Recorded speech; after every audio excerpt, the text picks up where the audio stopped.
लाचलुचपत प्रतिबंध विभागाच्या पथकाने राज्य उत्पादन शुल्क विभागातील मोठ्या अधिकाऱ्यांवर लाच घेतल्याप्रकरणी कारवाई केल्यानंतर खळबळ उडाली असून चंद्रपूर जिल्ह्यात दारूबंदी उठल्यानंतर मागील 3 वर्षात नव्याने दारू दुकानांचे परवाने मंजूर करताना विभागाच्या अधिकाऱ्यांनी कोट्यवधी रुपयांचा मलिंदा खाल्ल्याच्या चर्चांना बळकटी मिळाली आहे।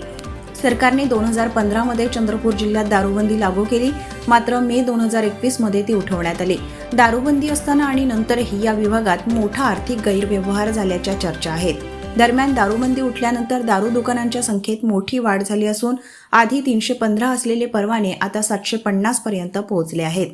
परमिट रूम, देशी दारू दुकाने, वाईन शॉप, बियर शॉप अशा सर्वच प्रकारांमध्ये परवाने देत असताना नियमांचे सर्रास उल्लंघन करण्यात आले आहे। याशिवाय अन्य जिल्ह्यांमधून वाईन शॉप स्थलांतरणासाठी व इतरही कामांसाठी एक ठराविक दरपत्रकच तयार करण्यात आले होते। ताज्या प्रकरणात लाचखोरीत चक्क अधीक्षकच अडकल्याने या प्रकरणाच्या चौकशीला वेगळी किनार आहे। हे घोटाळ्याच्या हिमनगाचे टोक असल्याची प्रतिक्रिया सामाजिक कार्यकर्त्यांनी दिली आहे। चंद्रपूर ते मंत्रालय असे या घोटाळ्याचे धागेदोरे असल्याने या प्रकरणी सखोल चौकशी करावी, या मागणीसाठी सामाजिक कार्यकर्त्यांनी पुराव्यांचे गठ्ठेच एसीबी कार्यालयात सादर केले।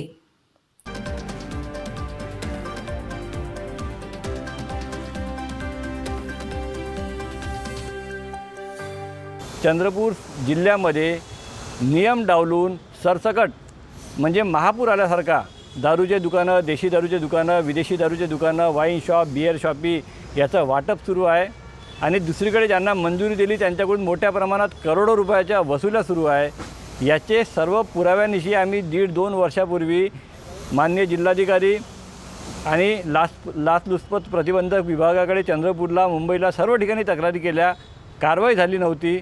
काल मात्र जी कारवाई झाली खंडणी लाच मागताना, त्याच्या अनुषंगाने आम्ही केलेल्या तक्रारीच्या सगळ्या तक्रारींना रिओपन करून पुन्हा राज्य उत्पादन शुल्क विभागचे अधिकारी, जिल्हाधिकारी कार्यालयातले तत्कालीन जिल्हाधिकारी, तत्कालीन पोलीस अधीक्षक आणि अनेक पोलीस निरीक्षक जे या सर्व मद्य घोटाळ्यामध्ये गुंतलेले आहे।